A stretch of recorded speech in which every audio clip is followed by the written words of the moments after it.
So it's a D-Day. Lagi beberapa jam sebelum operation, kita dijangkakan pada jam 3 petang.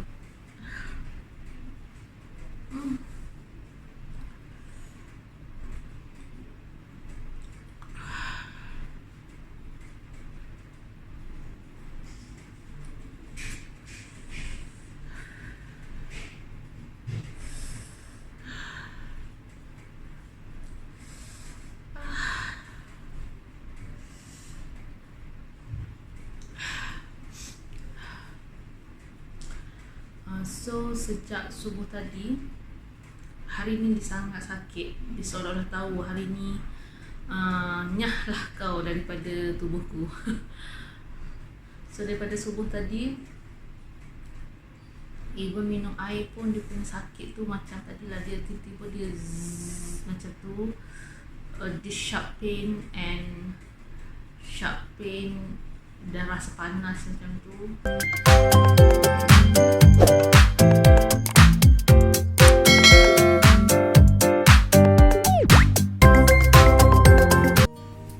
Hello, Assalamualaikum. Apa khabar semua? Saya harap semuanya sihat and you all stay at home. So pada hari ini saya nak share dengan you all macam mana saya mengidap trigeminal neuralgia dan bagaimana saya mengatasi dan membuat rawatan untuk penyakit ini.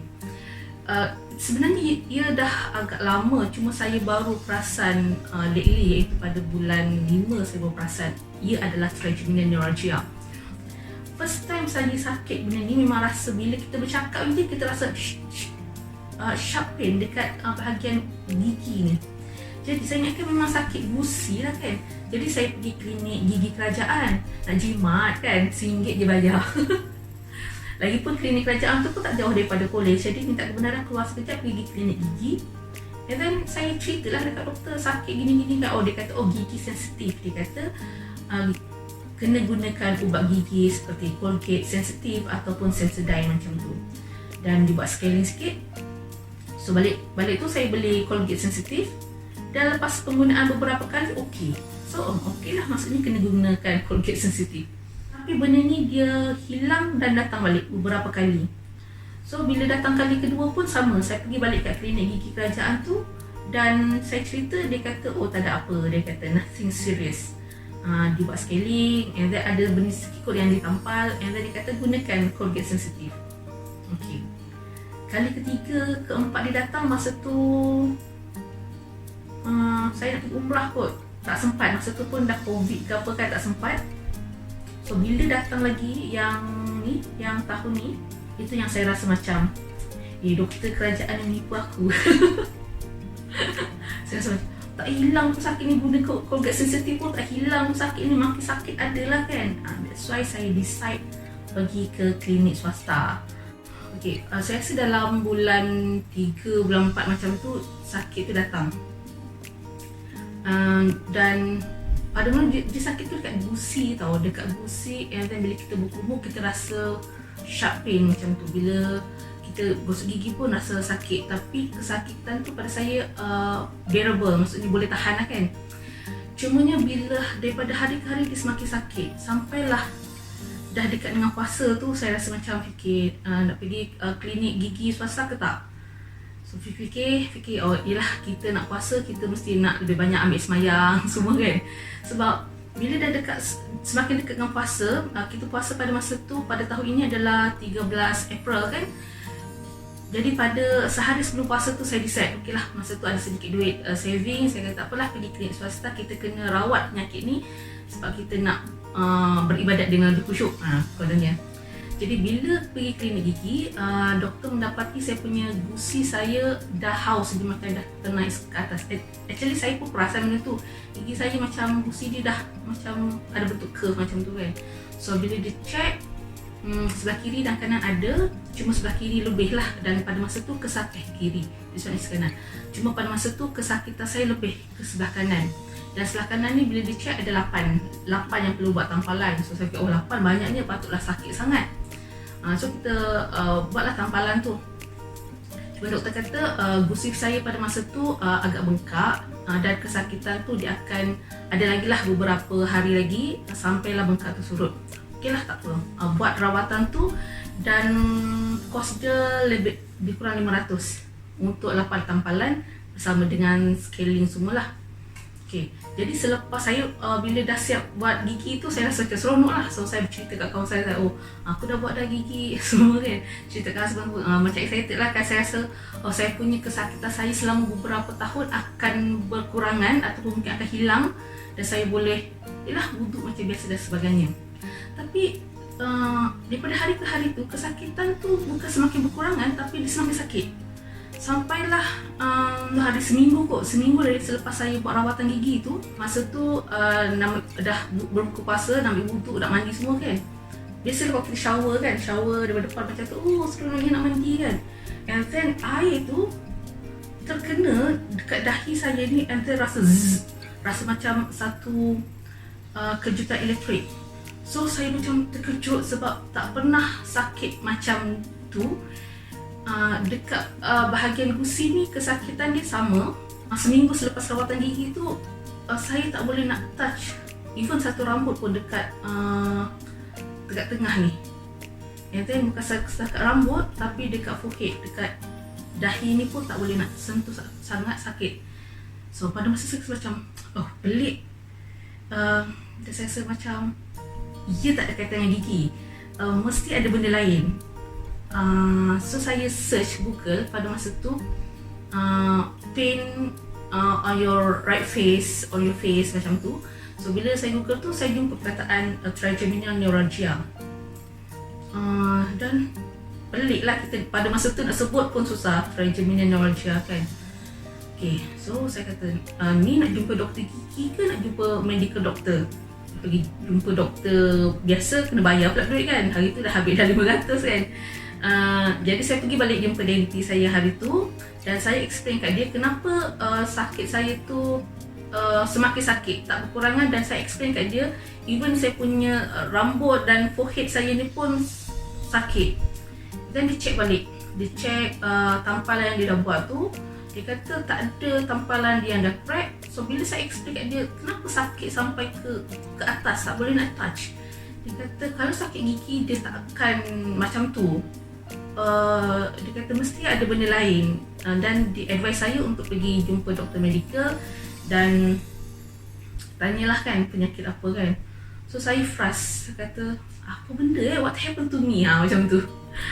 Sebab susah nak cakap, kalau kita sakit kat sini macam mana nak pakai tudung semua kan, ambil sembahyang semua sangat susah. So petang macam tu, doktor gigi tu call saya. Dia kata dia dah check dengan kawan dia yang medical doctor, dan kawan dia bagi tahu mungkin trigeminal neuralgia. So kata sama apa yang saya Google dengan kawan doktor dia tu. Jadi petang tu saya search lagi dekat YouTube apa benda trigeminal neuralgia ni kan. So daripada carian saya tu, ada pengalaman-pengalaman orang yang pernah sakit macam ni kan. So kebanyakan cerita yang saya dapat tu, dia cerita bahawa pengalaman mereka memang bermula dengan sakit bahagian gusi, gigi dan sebagainya, dan kebanyakan mereka misdiagnose, mistreatment, bahawa sakit itu adalah sakit gigi. Sehinggalah mereka mendapati benda ini sebenarnya bukan sakit gigi tetapi adalah trigeminal neuralgia.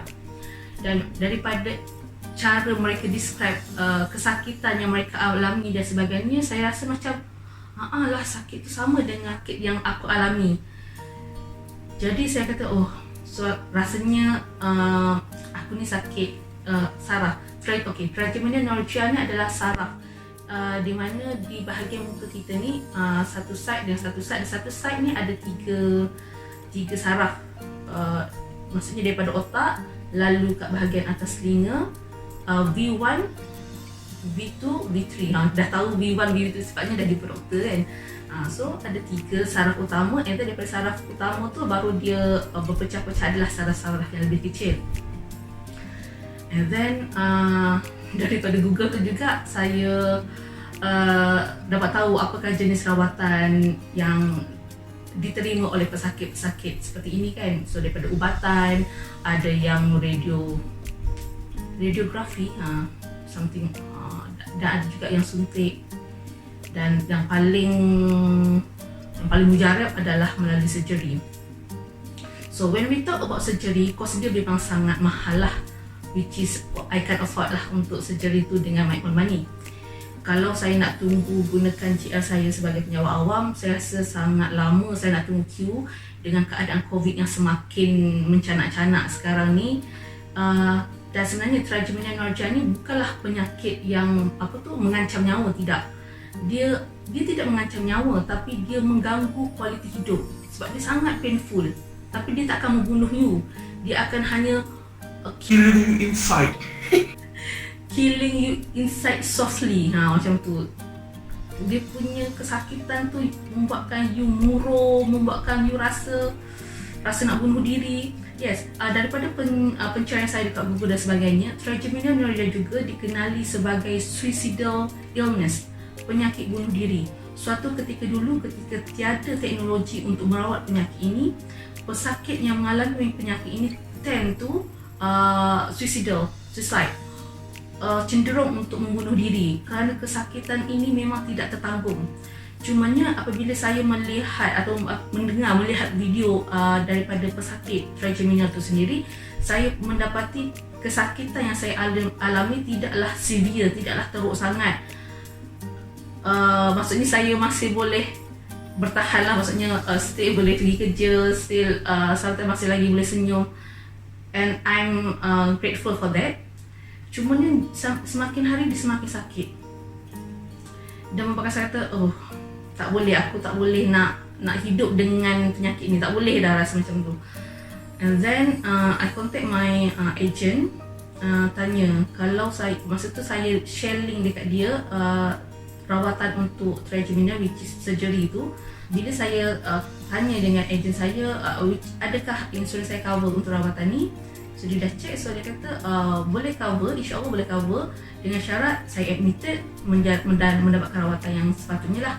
So okay, saya kata okay lah, as long as dia covered, saya berani. Kan kalau kita nak keluarkan duit sendiri, mahal lah kan kalau kita nak buat dekat swasta. Jadi saya tertanya, kat Malaysia ni ada tak teknologi untuk merawat penyakit ni? Ada tak pakar? Sebab kita pun, yelah tak pernah kan ada di kalangan keluarga kita yang sakit macam ni, kita tak tahu. So I just google neurosurgeon in Malaysia, trigeminal surgeon in Malaysia. So bila saya search tu, dia terus keluar nama satu doktor ni dekat Specialist Center, iaitu Dr. Nur Faizal. So kat situ dia ada contact number, and then saya terus fill up dia punya form untuk setkan appointment. Itu dah akhir April. Semasa saya nak set date tu, kalau ikutkan masa tu dah malam kan, esokan juga saya jumpa doktor tu. Ke Nur Faizal punya klinik, dia ada hari Selasa dengan Sabtu je. Dan pada minggu tu saya a bit busy sebab saya a bit busy dengan kerja, ada webinar, nak sediakan bahan untuk webinar dan sebagainya. Jadi untuk next Selasa tu saya tak boleh sebab webinar saya hari Rabu, tak boleh nak tu. The next Saturday pula adalah 1 Mei, hari pekerja, so tak ada klinik. The next Thursday, 4 hari bulan, saya ada appointment dengan gynae. Banyak sangat sakit kan. And yang paling available, yang terdekat yang saya boleh pergi adalah 8 hari bulan 5.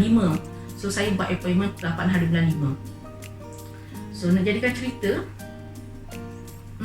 sakit ni dia tak boleh nak predict tau. Tadi saya ada cerita ni, mula-mula sakit tu sampai tak boleh nak ambil wudu, basuh muka properly kan. And then sakit pula dekat bahagian tak boleh nak sentuh rambut, tak boleh nak sentuh dahi dan sebagainya. Sampai satu ketika, even saya nak pakai anak tudung, bila kita nak pakai anak tudung, kita akan tarik, betulkan saya tak boleh tarik. Habis tu tak pakai anak tudung kan. Terpaksa juga pakai anak tudung sebab kita nak pakai tudung, kita nak pakai telekung, kita pakai anak tudung, kalau tak nanti rambut keluar kan. Jadi you all boleh tak, masa tu sakit. Mula-mula dia tak sakit, 2-3 hari tu dah tak boleh nak buat dah. You all boleh bayangkan tak, bila kita tarik,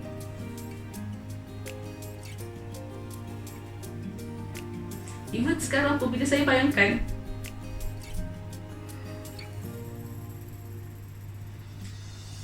macam mana sakit ni pada momen tu, saya rasa sedih sebab dia sangat sakit.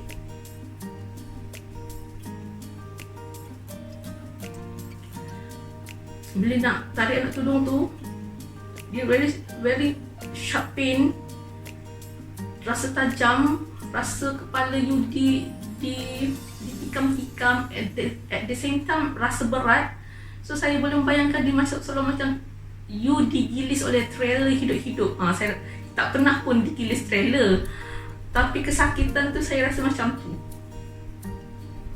Jadi tiap kali saya nak ambil wuduk, tiap kali saya nak solat, saya memang kena pujuk diri saya sendiri. Bila nak ambil wuduk tu kan, memang kena ambil nafas, memang kena brainstorm diri sendiri, bagi tahu diri sendiri, nak tak apa, buat slow-slow, buat setakat yang kau mampu. Tuhan tahu kau sakit.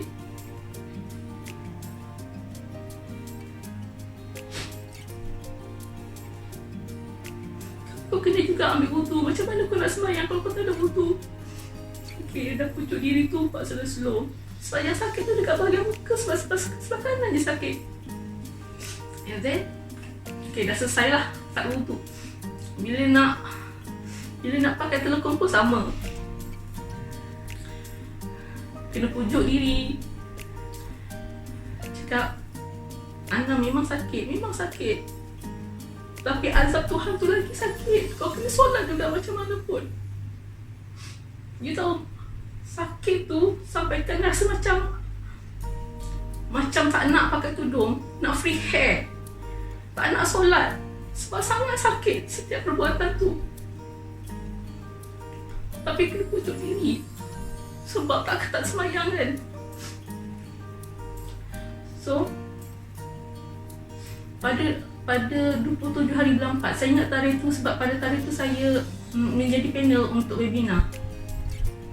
So masa tu saya tengah bercakap live, tiba-tiba first time tengah bercakap tu, tiba-tiba rasa macam ada satu current yang menyerang muka you dan agak lama.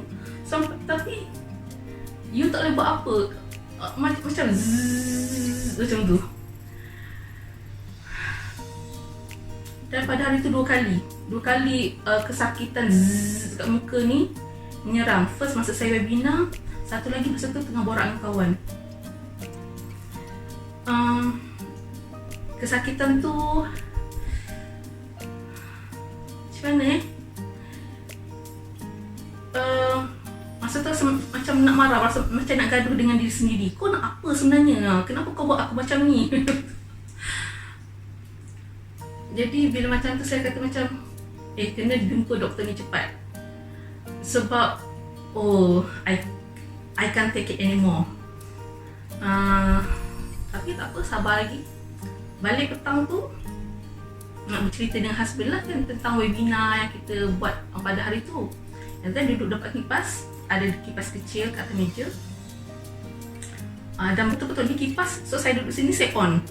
So yelah, bila kipas dia akan meniup kita punya rambut kan, dia terus rasa zzz, macam tu. So benda ni kelakar lah juga kan, macam benda yang biasa kita buat tapi kita tak boleh nak buat. And then benda tu adalah benda simple, duduk depan kipas, rasa nak mencarut diri sendiri pun ada pada masa tu. Sebab rasa, come on lah, benda simple pun kau sakit juga ke, macam tu. Okay, tak apa. Sampailah satu hari Jumaat, saya tak ingat tarikh dia berapa hari bulan, bila saya berjalan kan, bila kita berjalan, kita ada hentakan kaki. So setiap hentakan kaki, setiap step itu membuatkan dekat bahagian sini ni, kalau gigi tarik macam tu, dia akan rasa satu sharp pain, cup setiap step. Tak sakit sangat tapi you rasa ada benda yang menyentuh. So ibu saya tengah buat kerja, mengair kat komputer, pusing kanan sikit nak ambil capai pen, sakit. Pusing sini sikit, sakit. So setiap pergerakan saya pada masa tu sakit. Belum lagi termasuk ambil wudu, pakai telekong, semua tu. Jadi rasa macam Cannot go lah. Ambo cannot go lah. Jadi petang tu balik kerja tu saya pergi singgah kat beberapa farmasi dengan harapan adalah ubat untuk mengurangkan sakit ni. Walaupun saya tahu anything yang berkaitan dengan saraf dia tak akan simply jual dekat farmasi. Saya berharap pengetahuan yang saya ada tu salah, rasa macam tu. Pergi beberapa buah farmasi tak ada jual. Dia kata ada tapi kena order. Kita tak nak lah order, buat apa kan kita nak benda tu segera. Pergi klinik pun tak ada. So okey lah. So masa tu masuk dalam kereta balik, tak balik pun lagi. Duduk dalam kereta meratapi nasib. So kepada kawan-kawan saya yang mungkin follow cerita saya dekat Facebook, so mungkin you ingat ada satu gambar saya termenung. Walaupun sedih, walaupun nak nangis, sempat lagi lah kan ambil gambar untuk buat post status post dekat Facebook. Masa tu memang rasa mental memang totally broken, memang sangat down. Okay, macam ni, sebenarnya selain pada trigeminal neuralgia, sebenarnya saya ada sakit lain, which is benda tu a bit painful. Jadi pada masa tu saya macam bermonolog lah kan. Saya dah ada sakit lain yang memang sakit juga, and then dengan sakit yang baru ni pula macam I cannot take it. Yang sakit yang lama tu walaupun sakit tapi dia tak menyerang seperti sakitnya trigeminal ni. Dan saya dah ada doktor, saya dah ada ubat. Jadi masa benda tu macam okay, macam boleh put aside. Tapi yang baru ni saya tak ada doktor, ada doktor yang kita dah kontak tapi tak jumpa lagi. Jadi esok 1 hari bulan doktor tak ada klinik. 4 hari bulan saya punya appointment dengan doktor gynae, which is penyakit yang lama tu adalah melibatkan gynae lah kan. So saya kontak doktor gynae saya, doktor boleh tak saya postpone sebab saya rasa saya ada trigeminal neuralgia, nak jumpa doktor semua. So dia kata sure, tak ada masalah. Jadi saya lega lah. Jadi saya switch kepada, instead of 8 hari bulan, saya tukar ke 4 hari bulan. Dan yang appointment gynae tu saya setkan balik, schedule balik ke tarikh lain. Sebab bila saya kira ubat saya, so saya rasa kalau saya postpone dalam 2 minggu macam tu, ubat saya masih ada. Jadi okey lah kan. Jadi pada 4 hari bulan tu rasa macam seronok sangat. Akhirnya dapat jumpa doktor, dapat selesaikan mencari punca sakit. Okey, sebenarnya saya agak je pada masa tu saya ada trigeminal neuralgia, agak saja self diagnosis. So untuk confirmkan sama ada benda tu trigeminal atau tidak, kena jumpa doktor lah, kena jumpa pakar kan. Jadi bila dah dapat kontak saya punya doktor gynae untuk postpone appointment saya, then saya call pula UMSC untuk tanya boleh tak saya bring forward saya punya appointment instead of 8 hari bulan ke 4 hari bulan. So dia kata okey. So bila macam tu baru saya rasa lega sikit kan, baru rasa macam boleh bernafas, boleh ada kekuatan untuk hidup beberapa hari lagi. So 4 hari bulan tu kita pergi, awal pagi pergi ni, dah excited nak jumpa doktor kan. Pergi ke UMSC tu, dah nak sampai, saya rasa dalam beberapa minit lagi nak sampai. Actually dah sampai, cuma kita salah simpang sikit je kat situ. Nanti dapat call daripada staff sana mengatakan doktor tu ada emergency, kematian, dan nak tunda saya punya appointment ke 8 hari bulan. So saya kata lah, so memang maksudnya memang ditakdirkan jumpalah doktor tu 8 hari bulan, macam mana pun. So nak marah pun tak boleh kan, benda berlaku, bukannya doktor tu saya saja kan tak nak jumpa saya kan. Jadi kontak balik saya punya doktor gynae. Okey, doktor gynae saya kat UiTM Sungai Buloh. So kontak balik UiTM Sungai Buloh, boleh tak saya jumpa doktor. So staff yang entertain saya untuk tukar tarikh tu kata, bukan semalam kau kata nak tukar ke? Saya kata nak tukar, tetapi doktor lain tu pula cancel. So yelah, takkan nak rugi masa macam tu kan, sebab perjalanan jauh kan, benda tu pun on the way. So saya jumpa doktor gynae jugalah pada 4 hari bulan tu. Okay. Kemudian cerita jumpa Dr. Nur Faizal pada 8 hari bulan. So 8 hari bulan ke UMSC for the first time. Sebenarnya tak pernah pergi dan tak pernah dengar pun tentang UMSC sebelum ni.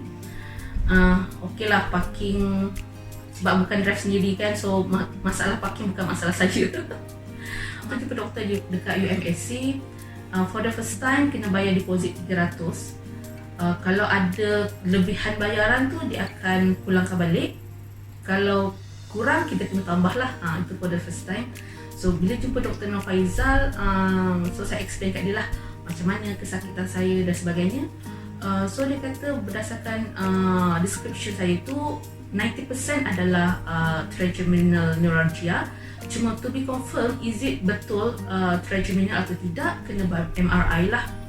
So doktor explain lah tentang saraf dekat muka, kenapa sakit dan sebagainya. Okay, daripada cerita dia kenapa berlakunya trigeminal ni adalah kerana dekat otak kita ni, kat bawah telinga ni, jadi dekat saraf tu, kat bahagian otak ni ada blood vessel. Okay, ada blood vessel, iaitu salur darah yang touch. Sepatutnya dia jalan sendiri kan. Macam ni kan. Ni saraf, contoh saraf, ini saraf, dan ini adalah blood vessel. Jadi sepatutnya dia tak sentuh, tapi in my case dia bersentuh. Macam mana dia boleh bersentuh? Mungkin kerana stres, tekanan, mungkin mungkin ada pernah injek, pernah jatuh ke apa, membuatkan benda ni terdekat, terapat, and then tersentuh, bersentuhan. Jadi apabila bersentuhan tu lah, bila kita touch muka kita sebagainya pun dia akan touch dengan saraf, and then dia akan membuatkan sakit.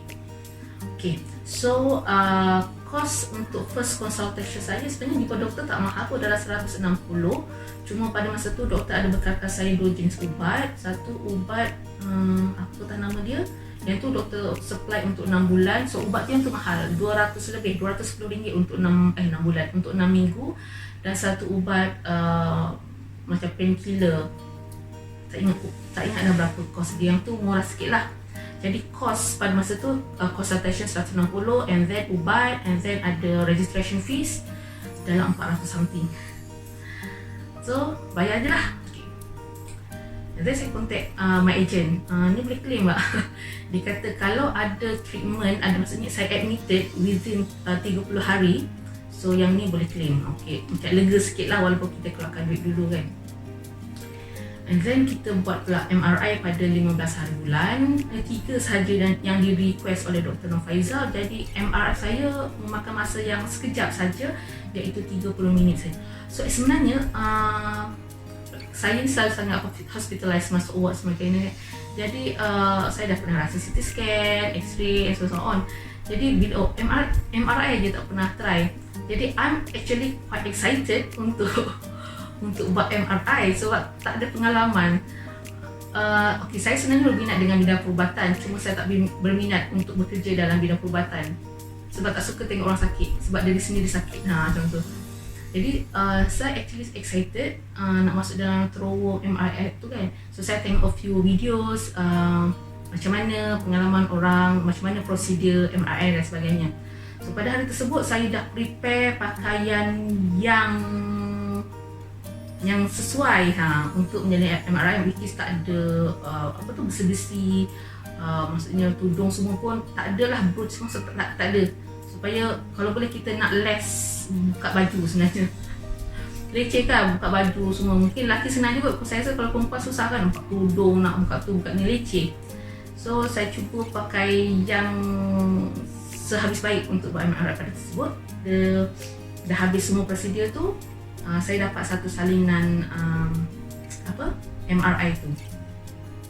Okay, untuk MRI cost dia dalam 1,300 something. So mula-mula saya kena bayar deposit 200. Kemudian bila dah selesai, bayar dia punya yang lain lah, yang lebih, yang tak bayar lagi tu.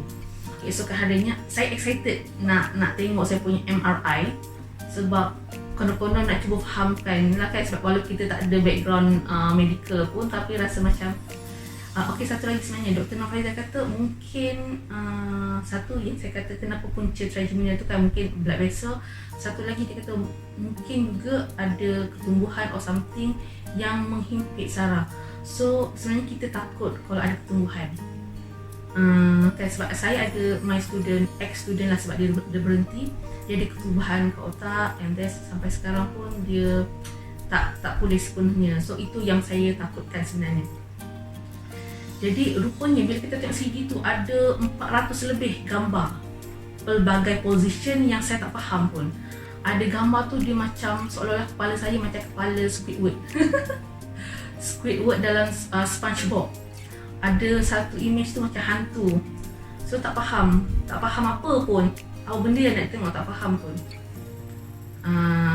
And then saya cuba Google lagi macam mana image MRI untuk otak yang ada tumor, cancer and everything. So bila saya compare image tu secara roughly, rasa macam tak ada. Macam tu je lah. Rasa macam tak ada benda-benda macam tu lah. So kat situ a bit lega. Tu hari Sabtu juga. So daripada review tu Dr. Nurfaiza kata, so dia terus nampak, maksudnya dia paparkan image MRI tu dan tunjukkan dekat mana bahagian yang menampakkan blood vessel, buat comparison saya punya sebelah kiri dengan sebelah kanan.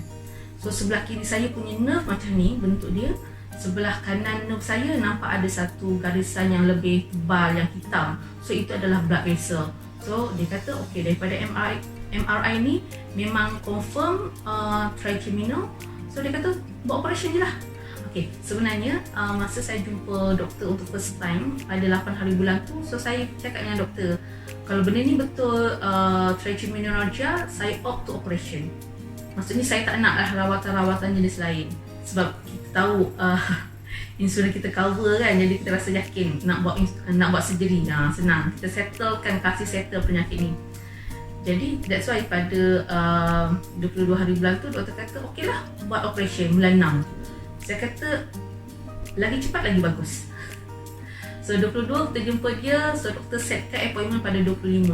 Bit nervous juga actually, sebab bila melibatkan otak, kita tak tahu apa yang akan berlaku kan. Saya pernah menjalani 2 pembedahan sebelum ni, tapi pembedahan tu dekat bahagian abdomen, lower abdomen. Dan kita tahu what to expect, dia punya after surgery punya keadaan dan sebagainya. Tapi bila otak ni kita tak tahu macam mana kan operation tu. Dan petang, jadi doktor pesan siap-siap pada saya masa solat Zuhur tu buat jamak terus dengan asar, sebab yelah operation tu mestilah lajak sampai ke petang, and then yelah mestilah akan ada rasa pening dan sebagainya kesan daripada pembedahan tu. Jadi kodok siap-siap asar. Okey lah, so saya buat macam tu. Dalam 3.30 nurse bagi tahu untuk get ready dan ditolak ke bilik bedah. Cumanya pada 25 hari bulan tu okey, selama ni saya memang ada rasa yang lama dekat muka kan. Cuma sebelum ni yang attack tu dia hanya berlaku jarang je, mungkin dalam 2-3 hari sekali je. Cuma pada 25 hari bulan tu dia seolah-olah macam mengamuk, macam nak tunjuk perasaan, protes. Sebelum masuk ke OT tu 8 kali dia attack. Yang itu sahaja, belum yang lain. Bangun pagi kan, bangun pagi kita nak minum, mesti minum dulu kan. Saya lah, bangun pagi saya akan minum. So minum tu pun baru seteguk je, macam tu. And then lepas tu ambil semayang. Lepas ambil semayang nak lap muka kan, lagi. Masa tu rasa macam nak bergaduh dengan diri sendiri. Kemudian breakfast, masa breakfast kita nak minum air, kena lagi. And then pada masa tu saya nak buat recording video kan, pun tengah bercakap sakit. And then saya tidur. Okay, bangun tidur lagi. Okay. Lepas tu rasa macam penatnya, sakit ni membuatkan kita rasa penat, penat. Jadi saya pun baring. Tengah baring tak buat apa-apa, zzz lagi. Masa tu rasa macam nak mencarutkan diri sendiri. Kenapa kau sakit? Kau nak apa kan? Kemudian lagi sebelum nak tolak ke OT tu nak pakai mask kan. So bila pakai mask mestilah mask tu touch dengan muka. Zzz lagi. So memang dia satu pengalaman yang apa, very humble experience lah. So kat situ macam Tuhan tu macam bagi tahu sikit je nikmat dia yang ditarik pada kita. So apa lagi yang kita tak bersyukur? Selama ni kita tak sangka nikmatnya, saya lah, sebab saya yang rasa kan, saya tak sangka nikmatnya satu dahi sekarang bersentuh lah. Nikmatnya dapat sentuh ni, nak ketuk ni. Nikmatnya dapat ketuk dahi. Nikmatnya dapat pegang rambut. Tak sangka kerana satu helai rambut kita tak dapat sentuh pun besarnya nikmat tu. Sebenarnya masa saya sakit tu juga, selain tak boleh nak sentuh muka, tak boleh sentuh dahi, and then dia sangat beri efek kat bahagian gigi juga sebab rahang V3 kat sini. Even pada masa tu saya tak boleh menggunakan gigi sebelah kanan. So, seolah-olah macam kita punya muka ni dia bagi dua kan, sebelah kanan. So kalau kita nak makan kan biasanya kita gigit biskut. So tak boleh nak gigit biskut. Bukan biskut saja, bukan even bihun. Biasa kita makan bihun. So and then kita mesti lagi gigit ni tu nak bagi putus. Kalau tak dengar kita nak tarik bihun tu kan, nak gigit bihun pun tak boleh.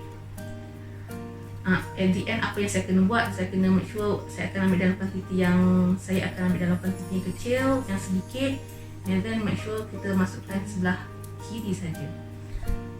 Tak boleh gigit walaupun sehelai bihun. And then masa raya tu kan ada apa, popia cheese, sekeping popia yang digoreng dan disaluti oleh cheese. Nak gigit, benda tu kan nipis, sangat nipis. Gigit pun tak boleh. Boleh makan, cumanya you tak boleh gigit. Sebab bila gigit, dia akan melibatkan gigi kanan. So apa yang saya kena buat, saya kena potong dalam potongan kecil, and then terus masukkan ke gigi. Masukkan ke gigi sebelah kiri untuk dikunyah. Saya ceritakan pula tentang pengalaman selepas pembedahan dibuat. Okay, saya tersedar semasa saya masih lagi di dalam bilik bedah. So bila saya sedar, mereka cepat-cepat bawa saya keluar. Benda tu masa tu pun dah siap sebenarnya, dah siap, cuma tinggal nak bawa saya keluar je. So bila saya dah sedar, aku kata aku masuk dari kat sini sebab nampak lampu-lampu semua kan. And then ditolak. And then first thing yang saya buat pada masa tu adalah saya raba menyentuh saya menyentuh gigi di sebelah atas dan bawah side kanan. Tapi masih lagi rasa sakit. So pada masa tu sakit lagi, kata lepas operate dah tak sakit kan. So masa tu a bit keras tapi sangat pening. Pengalaman pembedahan sebelum ni memang pening, tapi tidak sepening, tidak sesakit ini. Dan saya muntah sangat banyak lah. Then bila saya masuk balik ke bilik saya pada jam 8. Saya ingat masa tu jam 8 sebab masa tu husband saya kena tabur nak semayang. So saya masuk ke OT 3.30. Rasanya operation tu dalam dekat pukul 4 jugalah. So doktor berkata saya pembedahan saya berlangsung dengan sangat cepat, which is 80 minit skin to skin. Maksudnya daripada dia buka kulit kepala sampai dia jahit set jahit 80 minit. So it's a bit fast lah kan. Maksudnya bila dia buka tu dia terus nampak blood vessel dan juga nerve yang sama ni.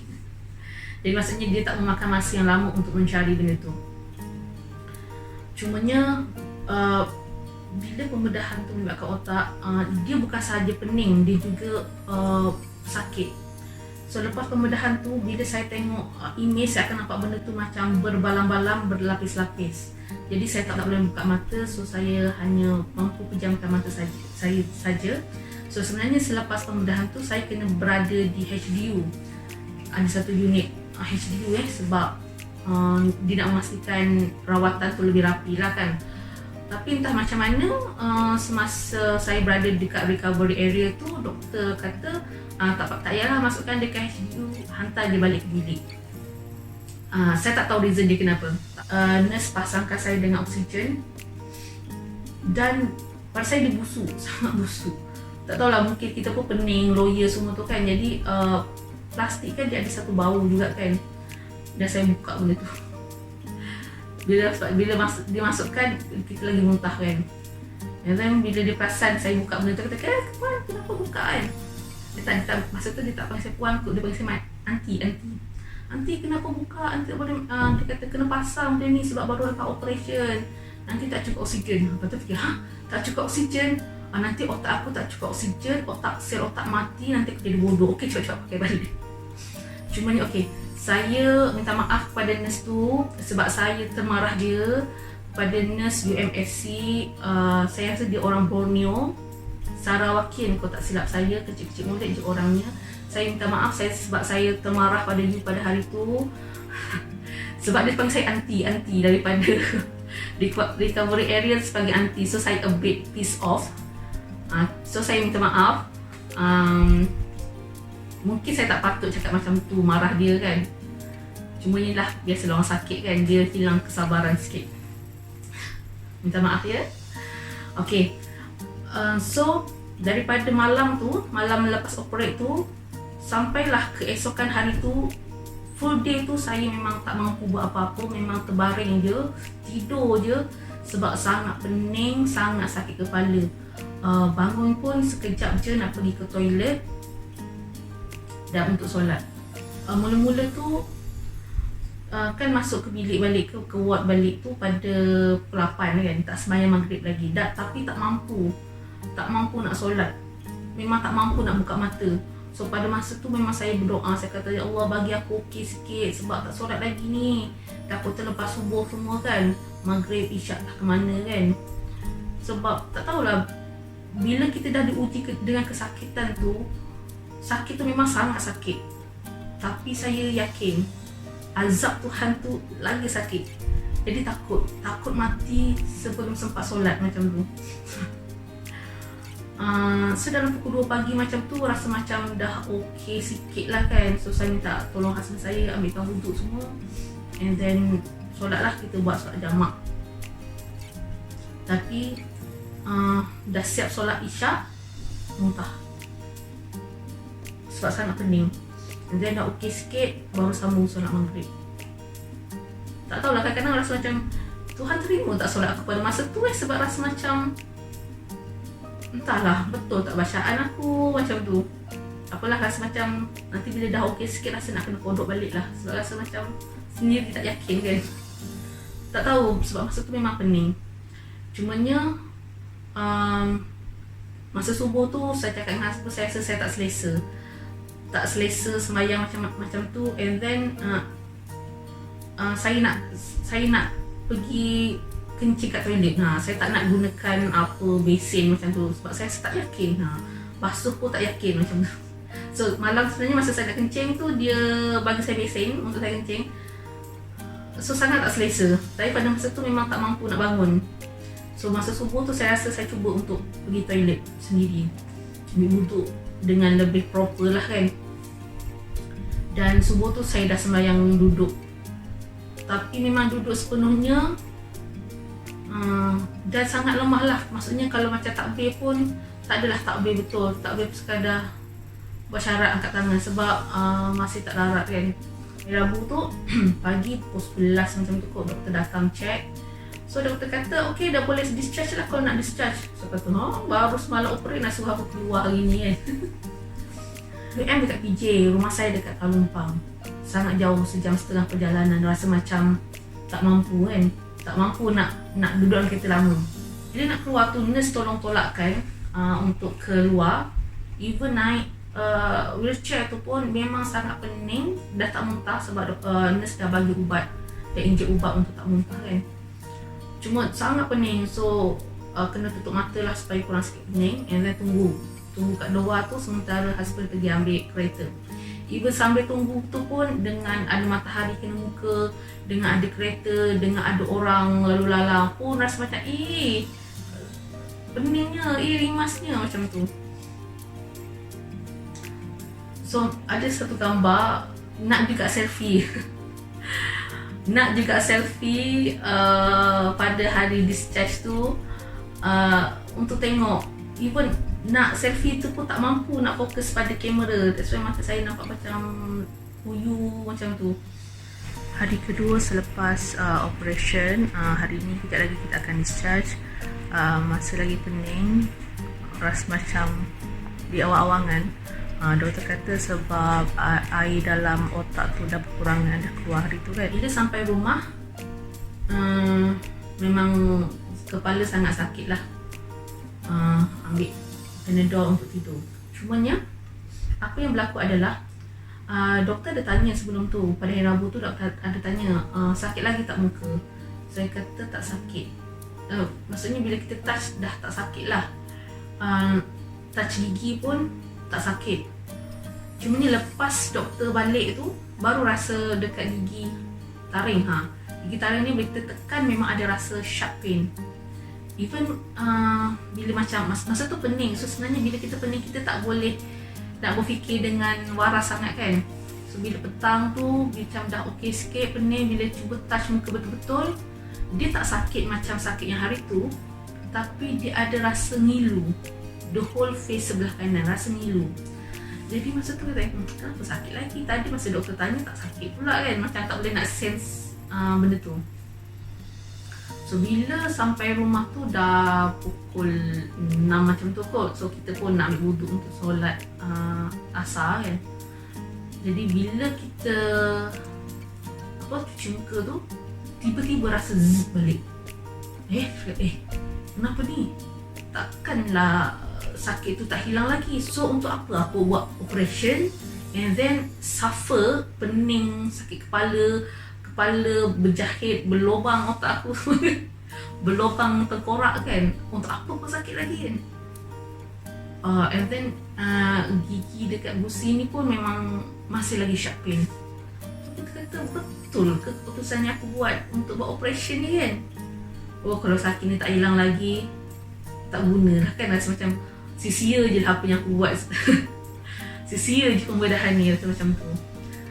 Tapi dia sangat sakit pada hari Khamis malam tu, sangat sakit. Even hari Jumaat tu pun memang bed rest, sangat pening. Dia tak sakit, dia bukan sakit dekat bahagian yang di jahit ni, bukan. Dia sakit kepala, yang dukul kepala ni. So kita tidur, makan ubat semua tu kan. And then memang aku meratap lah kan,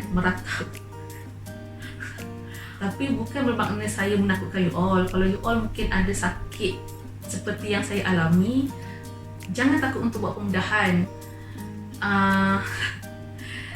Yang apa yang saya ceritakan ni lebih kepada maksudnya what to expect. Maksudnya pas operation tu memang akan pening, memang akan sakit. Inilah yang you akan hadapi. Cumanya selepas hari ke-6, hari ke-7 selepas pembedahan tu, macam dah okey sikit. So you bayangkan pada masa tu even kita nak pusing sini kan, contohnya kita nak semayang kan, kita nak bagi salam kan, saya tak boleh nak pusing macam ni tau. Saya hanya boleh jeling saja sebagai syarat untuk saya bagi salam. Sebab dia bukan sakit. So bila you bagi salam, you akan rasa macam melayang di kepala. Semua melayang je, memang tak boleh. Dia sakit sikit lah dekat tengkuk ni sakit. Sebabnya mungkin masa doktor tu nak melubangkan tengkorak tu, mungkin dia ada gunakan apit G ke apa kan, clamp ke apa nak. Sebab kat sini memang ada sakit. Kat mana lagi? Kat belakang ni ada sakit. Ada lagi sakit sampai sekarang. Dekat sini pun ada sakit sikit kot. Mungkin digunakan clamp untuk clamp kepala kan, supaya dia tak kepala tu stay still, tak gerak. Ke-15 selepas pembedahan tu dibuat. So I'm feeling great. Okay lah, maksudnya boleh ketawa ni okay lah kan. Pening tu dah tak ada. Sakit kepala tu ada. Even sekarang ni pun sebenarnya kepala ni rasa berat.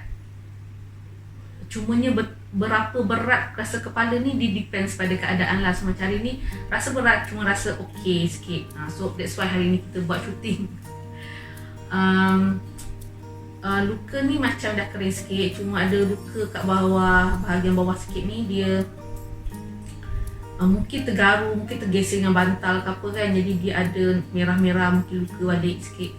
Apalah, kita bukan satu masalah besar pada saya, sebab luka pembedahan yang sebelum-sebelum ni pun macam tu juga. Dia macam dah elok, bila dah nak elok tu dia gatal balik, dia naik balik.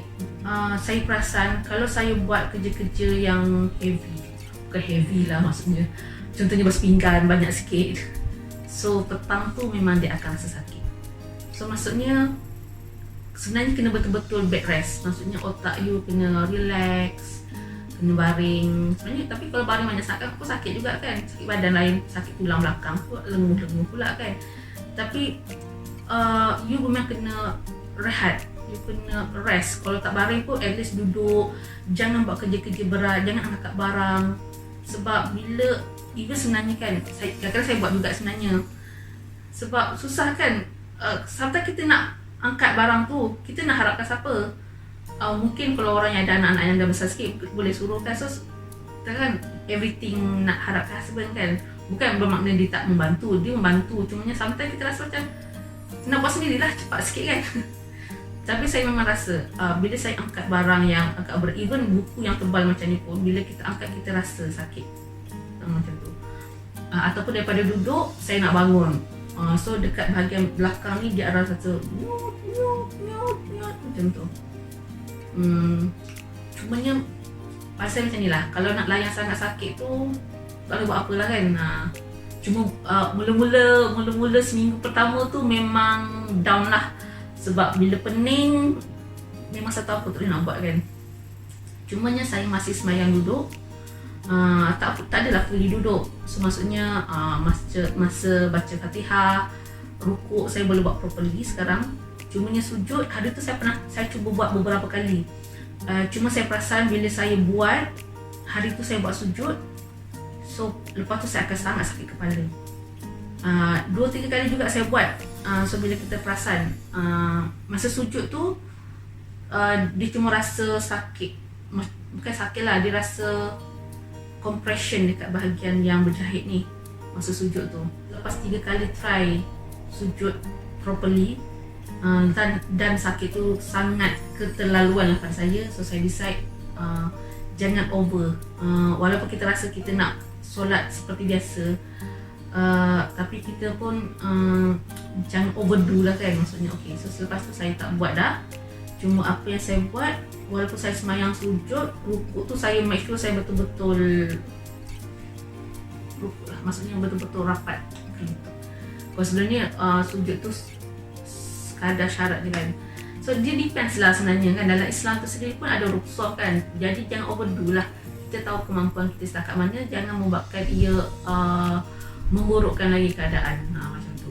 So final bill untuk sendiri hari tu pun dah keluar hari tu, dan kos keseluruhan untuk pembedahan hari tu adalah 30,880 something, tak ingat berapa sen kan. Cuma dalam polisi insurans saya kena bayar 10% daripada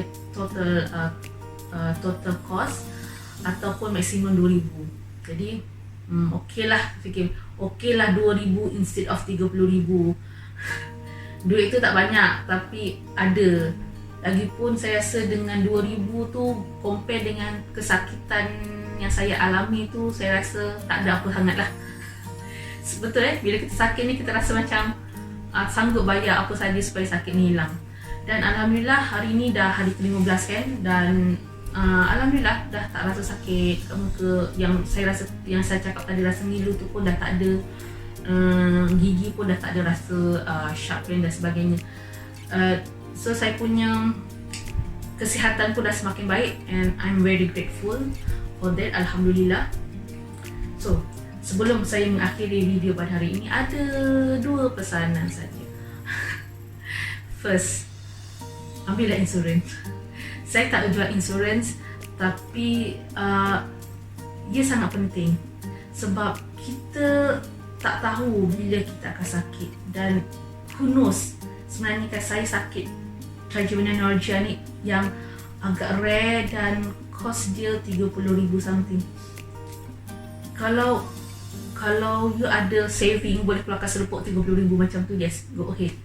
Tapi saya rasa most of us tak ada saving yang selepuk duit nak dikeluarkan untuk pembedahan.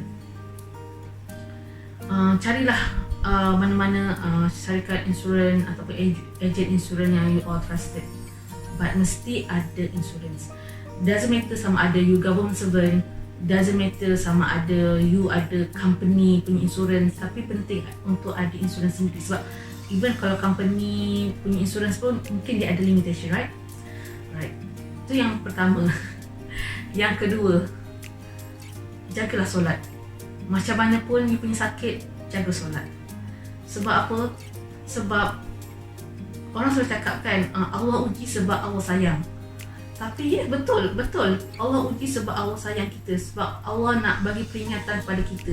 Sebenarnya apa yang kita ada kat dunia ni, kita punya kecantikan, kita punya kesihatan, kita punya rumah, kita punya kereta, nothing. Tak ada satu pun sebenarnya milik kita sekiranya Allah tak izinkan, kan? Jadi bila Tuhan bagi sakit, Tuhan bagi peringatan pada kita, tapi sekiranya dengan teguran itu pun kita tak teringat pada Allah, so kita ni apa sebenarnya? Macam tu. Dan apabila Tuhan uji, ingat satu macam ni je lah. Saya bukan ustazah, tapi ia ada satu reminder kan yang kita kena share dengan semua orang. Macam ni lah, Rasulullah kan. Rasulullah tu siapa? Rasulullah tu adalah kekasih Allah. Kekasih. Lovers. Macam kita ada kekasih kita. Oh, mestilah kita sayang gila dekat kekasih kita tu kan. Kita mestilah nak bagi dia hadiah. Kita mestilah tak nak dia menderita. Mestilah kita tak nak dia rasa sakit dan sebagainya. Tapi Allah ni, dia punya sayang pada Nabi Muhammad ni, daripada dia kecil, dia diuji. Kematian ayahnya, kematian ibunya, kematian datuknya, macam-macam ujian dia kan. Kenapa? Sebab Allah nak mempersiapkan dia untuk menjadi insan terhebat kat bumi ni. So macam tu juga kita, Tuhan uji kita sebab Tuhan sayang. Tapi kita kena fikir positif, kenapa Tuhan uji aku? Maksudnya untuk meningkatkan keimanan dan sebagainya. Tapi kalau dengan ujian itu tak memberikan kesan apa pun pada kita, jadi sia-sialah macam tu. So at least sakit macam mana pun you jaga solat, kan? Jaga solat tu. Walaupun masa saya sakit tu memanglah setan datang kan.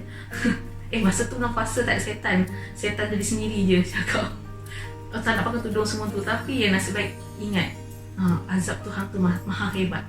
Mampu tak aku menghadapi azab Tuhan? Kalau kat dunia ni sekurang-kurangnya kan, kalau kita rasa panas macam mana kan, kita belum boleh buka aircon kan, boleh buka aircon. Tapi kalau kita kat neraka tu nanti panas kan, you nak buka aircon kat mana? Macam tu. At least kalau kat dunia ni kita sakit kan, kita boleh makan ubat. Sakit kepala makan Panadol. Boleh jumpa doktor. Dekat akhirat nanti, dalam kubur tu nanti, you nak panggil siapa? Oh sayangku, datanglah aku sakit ni. Ada tak? Ada kan? So jaga solat, jaga keimanan. Sebab rasanya itu je lah kot. Dan ingat, we have nothing at all without Allah. Nampaknya setakat ini saja perkongsian saya pada hari ini. Sesungguhnya Tribunal Norwegia adalah satu penyakit yang menginsafkan, very humble experience. Dan seperti buku yang saya baca baru-baru ini, Maaf Tuhan, Aku Hampir Menyerah. So ada satu kata-kata kat situ yang menarik perhatian saya. Ketika satu ujian itu membuatkan kita sujud lebih lama, menangis, meratap, memohon bantuan Allah, memohon ihsan Allah untuk merahmati kita. So sesungguhnya itu adalah hadiah terbaik untuk kita. Sebab mungkin tanpa ujian Allah itu, kita tak akan sedar pun selama-lamanya. Kita terus hanyut, kita terus lalai dalam kehidupan kita. Jadi ketika Tuhan bagi kita ujian yang membuatkan kita sujud, menangis, meratap pada Allah, itu sebenarnya adalah satu hikmah, satu hadiah yang besar yang Allah bagi kepada kita. Okey, itu saja. Assalamualaikum. Bye bye.